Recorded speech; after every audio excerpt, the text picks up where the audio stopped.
Con ustedes, la doctora Rosina Rodríguez.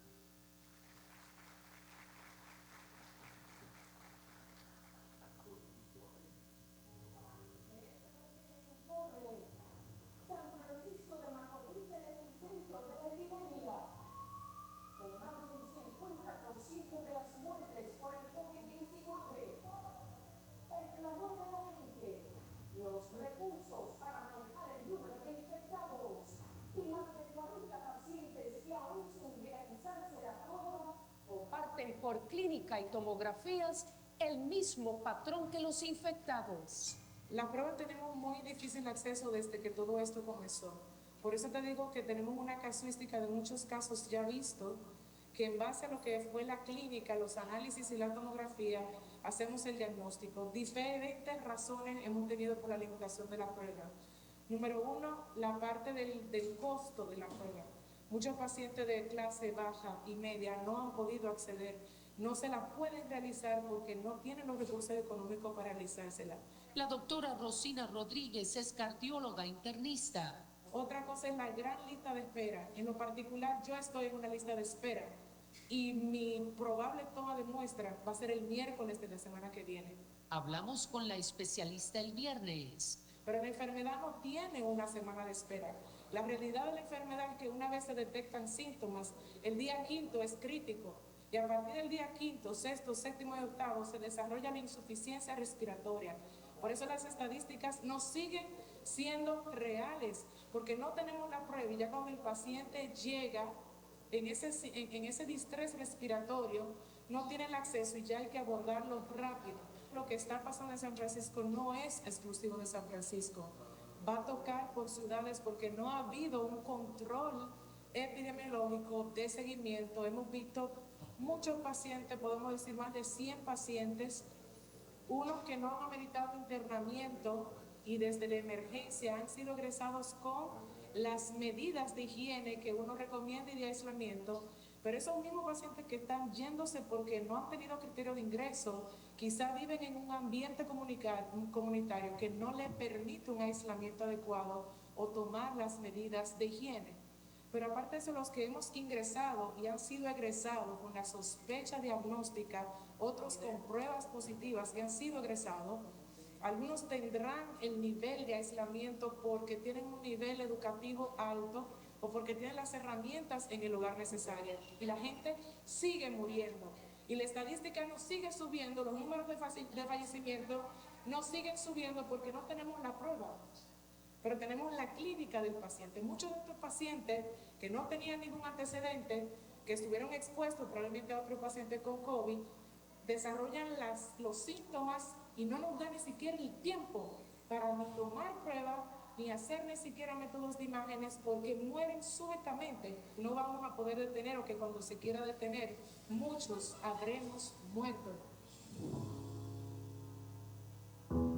Muy buenos días. Muchos que estuvimos aquí, pues esto pasó hace 5 años y realmente todo el que estuvo en el campo de batalla fue un momento de mucha incertidumbre, pero también de mucho aprendizaje, de mucho fortalecimiento y de mucha supervivencia y unidad. El siglo XXI, de hecho, fue sede y fue reconocido por el buen manejo de los pacientes con el consiguiente control epidemiológico.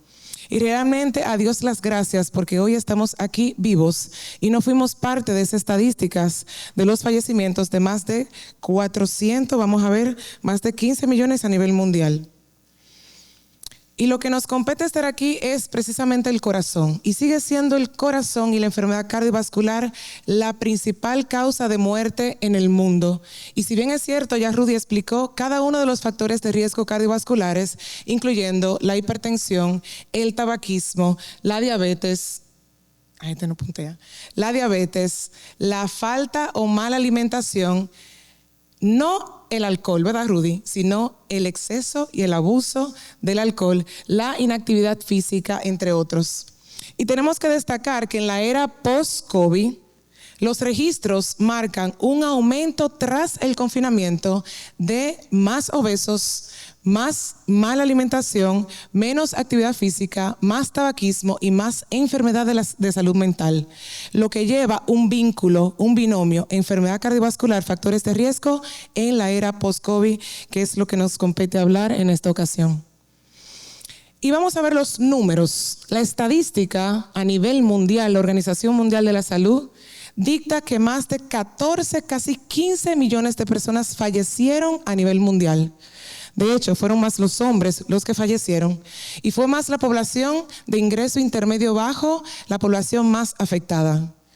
Pero eso pasó hace 5 años y muchas vidas perdimos, personas cercanas, colegas, amigos, familiares. Pero el número que actualmente importa es el número de sobrevivientes. 800 millones padecimos de COVID y hoy estamos vivos. Y hoy tenemos que enfrentar cuáles son las consecuencias o la enfermedad cardiovascular que vamos a ir presentando.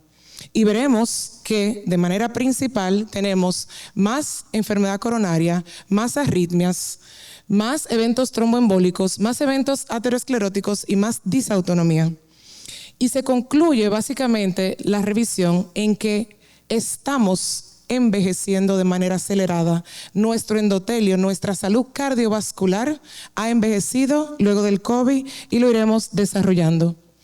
Y vamos a ver que la estadística dominicana, que es el enfoque de este congreso, la prevención y la rehabilitación, es que tenemos más de 600,000 dominicanos que fueron afectados por COVID, pero que están hoy vivos, y es el foco de atención en enfocar la prevención y la detección temprana de la enfermedad cardiovascular. ¿Y qué aprendimos? En etapa aguda, veamos que luego de la exposición de un paciente sintomático, al 7º día se desarrollaban los síntomas gripales. 8º, 9º día se agregaba la disnea y el ingreso de ese paciente por la dificultad respiratoria, progresando rápidamente 10º, 12º día a la unidad de cuidados intensivos por una insuficiencia respiratoria. Pero solamente vimos lo que fue la punta del iceberg. Muertes y hospitalizaciones. Ahora nos toca ver cuáles son las implicaciones cardiovasculares 5 años después del COVID. Y lo que sí sabemos es, y lo documentado está, que 1 de cada 5 de nosotros que tuvimos COVID vamos a tener una enfermedad consecuencia de esa exposición previa. Por lo que es importante verificar y corroborar en nuestros historiales quiénes padecieron esta enfermedad que ha dejado secuelas. Y hablábamos esta mañana y anoche con Odilis que no solamente fueron impactos o secuelas cardiovasculares, sino respiratorias, ¿verdad que sí?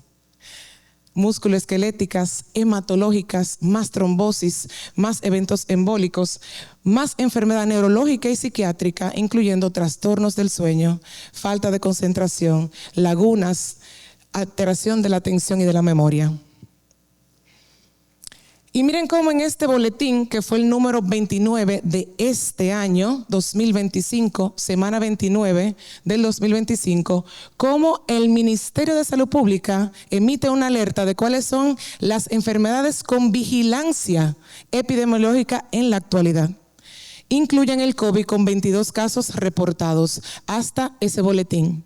Y miren cómo el Ministerio de Salud Pública sigue llamando la atención de que el SARS-CoV-2 sigue representando una amenaza de salud pública, sobre todo en el escenario de pacientes con alguna comorbilidad o de pacientes con algún inmunocompromiso. Si bien es cierto, vemos casos con síntomas leves que no nos están progresando, insuficiencia respiratoria, cuando vemos la distribución, vemos que está afectando, que hay un repunte en más de 73 países, lo que nos habla de una tasa de positividad de un 11%, que nos traduce que hay una actividad vírica actual. O sea que el virus está mutando, está transformándose. Y si vemos en esa ocasión, en ese boletín, los casos reportados para la provincia de Duarte, de esos 22, resulta que era 1. Pero en esta semana, Garibaldi y yo tenemos amigos cercanos y estamos tratando 4 pacientes con COVID, con síntomas respiratorios no graves, pero definitivamente a nivel de los periódicos, Listín Diario, redes sociales, el Diario Libre, siguen apareciendo estos anuncios apenas de meses, donde hablan de un repunte de casos de COVID en la República Dominicana, aparte de que hablan de cuál es la situación actual aquí, luego de 5 años de la pandemia. ¿Y qué es lo que pasa si el COVID ya fue? Si la epidemia ya fue, ¿qué nos quedó? Y el primer concepto que tenemos que definir es lo que antiguamente se llamaba long COVID o síndrome post-COVID agudo. El concepto actual y la definición actual es COVID persistente.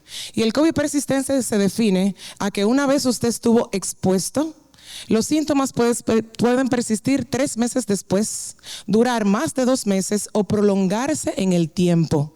Y esos síntomas respiratorios, cardiovasculares y neurológicos pueden tener un comportamiento bastante fluctuante, bastante incierto, en el sentido de que puede darte COVID, puede persistir sintomático, puede haber una mejoría, puede haber un empeoramiento o jamás haber una mejoría con progresión de los síntomas. ¿Y cuáles son los síntomas cardiovasculares más frecuentes que estamos enfrentando en la era post-COVID? Las palpitaciones o taquicardia, el dolor torácico y la disnea sobre todo. Pero esos síntomas cardiovasculares de disnea, taquicardia, dolor torácico, definitivamente impactan en la vida del paciente, en la actividad cotidiana que los hace ir a la consulta 5 años después por esta sintomatología. Y vamos a ver que hay un escenario, hay un público que tiene una mayor predisposición para hacer este COVID persistente. Y vamos a ver que dentro de los factores de riesgo o los factores que se han asociado es el sexo femenino, la edad, el envejeciente, pacientes que tienen comorbilidades, obesidad, hipertensión, diabetes, que fueron fumadores, pacientes que hicieron un COVID grave, pacientes que estuvieron en ventilación mecánica y pacientes que no recibieron la vacuna durante el COVID. Y si pudiéramos concluir y resumir la conferencia, diríamos que lo que estamos enfrentando de enfermedad cardiovascular en el post-COVID es la disfunción endotelial. Y se describen mecanismos de una afectación directa del COVID del virus que penetra el endotelio y lo hace disfuncionar.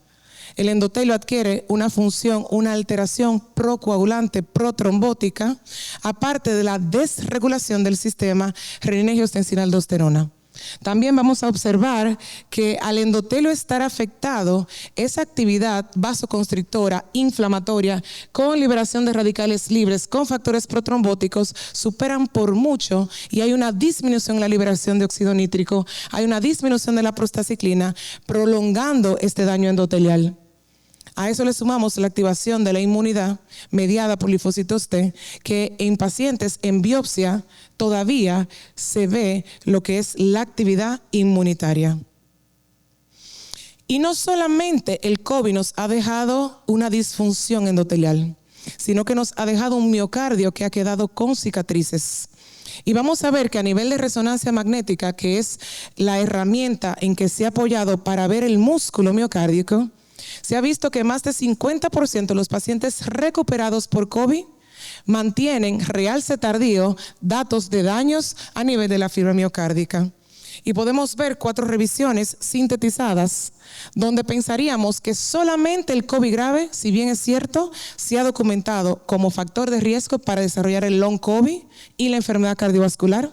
Pero no solamente el paciente que hizo un COVID grave, sino que en estos estudios más del 70% de los pacientes que hacen long COVID con cicatrices a nivel del endocardio, documentados en una resonancia por realce tardío o por edema de la miofibra, fueron pacientes que no tuvieron una condición cardiovascular previa, que no eran enfermos antes del COVID y que no habían hecho un COVID grave, sino que con síntomas leves, incluyendo una población de atletas, también tenían secuelas a nivel de la resonancia. ¿Qué vimos de manera aguda? Todo el que trabajó directamente con COVID vio el infarto, vio las miocardiopatías, la miocarditis, la pericarditis, el tromboembolismo pulmonar, los eventos trombóticos venosos. ¿Y ahora qué nos quedó? En el long COVID estamos viendo más falla cardíaca, más arritmia, predominantemente la fibrilación auricular, o sea que Vidal va a tener mucho más ablaciones en el long COVID 5 años después. Pero también estamos viendo más diabéticos debutantes, más hipertensos debutantes y más enfermedad coronaria. ¿Cuáles son los números? Todo aquel paciente que presentó COVID con niveles de troponinas elevadas, 11% desarrollaron taquicardias, arritmias malignas. 33% desarrollaron insuficiencia cardíaca y 21% desarrollaron fibrilación auricular. Y llama la atención que una gran parte de la población, sin tener cardiopatía establecida, desarrollaron esta arritmia, que es la más frecuente sostenida. Y que en el escenario de los pacientes que ya tenían una cardiopatía de base, la presentación de fibrilación subió a un 36%. Este estudio publicado en este año 2025, que marcó la definición y el por qué tenemos el envejecimiento acelerado del endotelio en la era post-COVID, fue el estudio Cartesian, publicado en el 2025, un estudio multicéntrico que incluyó más de 38 hospitales y 18 países, más de 2,000 pacientes que tuvieron COVID. ¿Y qué vimos? Que cuando se separó hombres y mujeres, las mujeres que hicieron un COVID grave, un COVID de intensivo, son las que están presentando más este síndrome o long COVID o COVID persistente. La población, este estudio para medir este envejecimiento, lo que utilizó fueron ondas o velocidades de flujo a nivel de la carótida y a nivel de la femoral. Y sorprendentemente lo que traduce picos elevados de aceleración, lo que traduce es un endurecimiento de lo que es la arteria, una mayor rigidez, un mayor envejecimiento. Y vamos a ver que este estudio, su conclusión principal es que definitivamente los pacientes que desarrollan síntomas persistentes, sobre todo las mujeres, pacientes que hicieron un COVID grave y los pacientes que no fueron vacunados son los que reflejan este grado de envejecimiento y de endurecimiento endotelial. Así otros estudios utilizando lo que fue la tomografía por emisión de positrones, midiendo lo que fue el flujo miocárdico, pues también para medir qué grado de daño microvascular se vio como secuela en una población de pacientes recuperados por COVID, pues definitivamente también la conclusión fue que los pacientes COVID que presentaron COVID versus no COVID tenían más daño microvascular independientemente tuvieran una enfermedad cardiovascular de base. Sobre todo en pacientes a los 6-9 meses de seguimiento, en pacientes que se identificó la Delta como variante del SARS-CoV y los pacientes que tuvieron un ingreso en la unidad. ¿Y qué es lo que sucede? Pues definitivamente se describen 3 mecanismos para describir las consecuencias y secuelas o enfermedades cardiovasculares en la era post-COVID. Un daño directo del virus, una alteración o desregulación del sistema renina-angiotensina-aldosterona y lo que es la cascada inflamatoria o inmunomoduladora. Resulta que se describe una cardiotoxicidad directa mediada por el ECA2 y el ECA2 está en el endotelio vascular. Una vez el virus con sus espigas se ancla a través de la ECA2, son las proteasas transmembranas que permiten la fractura y la internalización del virus a nivel del endotelio. Se inicia una replicación rápida y por eso se explica que el paciente, porque tenemos ECA2 no solamente a nivel endotelial, sino a nivel del epitelio intestinal, a nivel de los alvéolos, a nivel del aparato yuxtaglomerular. Y eso explica que en la era de COVID, de pandemia, no solamente nos llegaban pacientes sintomáticos respiratorios, sino que nos llegaban con síntomas digestivos, diarrea importante o nos llegaban en una falla renal aguda. Y bien es sabido en el sistema renina-angiotensina-aldosterona que el angiotensinógeno se produce a nivel hepático y que una vez a nivel de la circulación, esa renina producida del aparato yuxtaglomerular transforma el angiotensinógeno en angiotensina 2.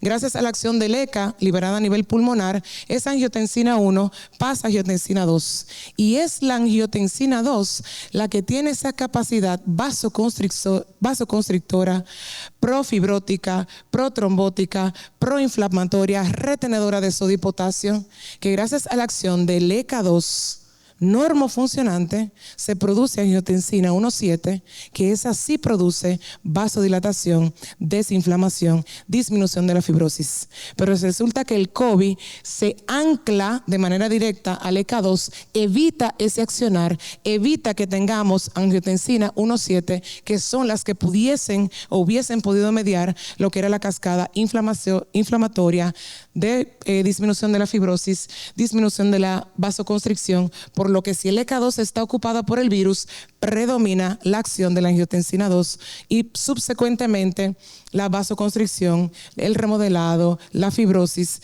y la activación del endotelio con una actividad protrombótica.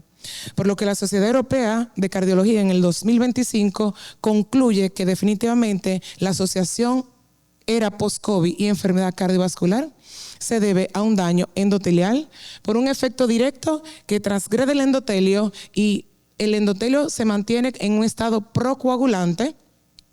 Aparte de que esa acción viral persiste en el tiempo y que definitivamente es lo que induce cambios trombóticos y el endurecimiento de las arterias.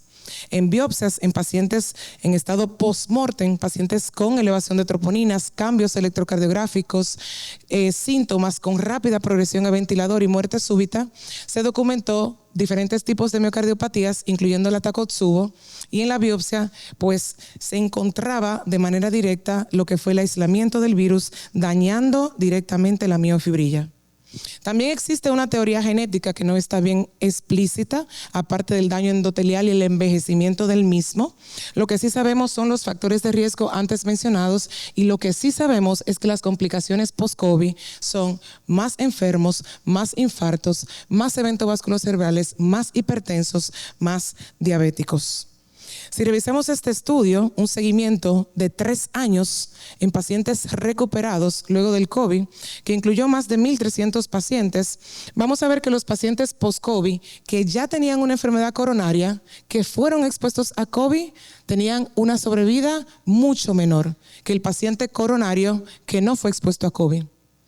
Pero también lo que se documentó y lo que se registró es que ese paciente que era coronario, que también padeció de COVID, el primer evento, el primer infarto fue más frecuente en ese que tenía enfermedad, que tuvo COVID, a ese que es coronario, que no estuvo expuesto a COVID, demoró más tiempo en presentar un primer infarto. ¿Y qué pasa con el paciente no vacunado? Con el paciente que no ha recibido la vacuna, también los registros y revisión de años atrás es que la sobrevida disminuye y que la presentación de lo que es miocarditis, fibrilación auricular, eventos tromboembólicos es más frecuente en este escenario de pacientes que no recibieron la vacuna. Si vemos aquel paciente que cuando se ingresó elevó troponinas, hizo cambios electrocardiográficos y vemos este subgrupo de 400 pacientes, vamos a ver que 18% murieron, 14% presentaron complicaciones trombóticas, 25 complicaciones cardiovasculares de manera aguda. Pero ¿qué pasó a los 12 meses al año de seguimiento de aquel paciente que presentó COVID, que elevó troponinas, que sobrevivió al COVID? ¿Qué pasó al año con ese escenario de paciente? Resulta que el 22% de los pacientes ya están muertos. Por motivo de tiempo podemos ver una serie de publicaciones y evidencia que revisa de manera retrógrada la asociación de COVID con miocarditis, con pericarditis, con fibrilación auricular, con infarto agudo al miocardio, con nuevos hipertensos, con nuevos diabéticos, con más eventos embólicos que por motivo de tiempo no vamos a desglosar. Mensajes para llevar a casa. El COVID persistente son pacientes sintomáticos más allá de 3 meses tras una primera infección, siendo la fatiga, el dolor torácico, la disnea, la palpitación, la intolerancia al ejercicio, los síntomas cardiovasculares más frecuentes, asociándose a un aumento de riesgo de padecer insuficiencia cardíaca, fibrilación, hipertensión, diabetes, evento vasculocerebral, otros tipos de arritmias, miopericarditis, cardiopatía isquémica, cardiopatía por estrés y disautonomía. El COVID no respeta ningún tipo de condición, ya sea que hayas hecho un COVID grave o un COVID no grave. El daño directo se debe a una tormenta inflamatoria, un estado protrombótico, autoinmunitario, una desregulación del sistema renina-angiotensina aldosterona, una alteración de la oferta y demanda, disfunción endotelial, envejecimiento precoz y aceleramiento de la edad vascular son las causas de esta afección renal. Existe una asociación directa de la mortalidad a corto y a largo plazo con aquellos pacientes que elevaron troponinas. Y si pudiésemos cerrar la conferencia, definitivamente los pacientes sobrevivientes con COVID debe interrogarse en toda historial clínica para considerarse como un factor de riesgo cardiovascular añadido emergente. Les dejo con esta frase: la pandemia definitivamente nos marcó. Nos enseñó el valor de la vida, nos enseñó el valor de la familia, nos enseñó a valorar las pequeñas cosas, la cotidianidad y definitivamente el contacto humano. Muchas gracias.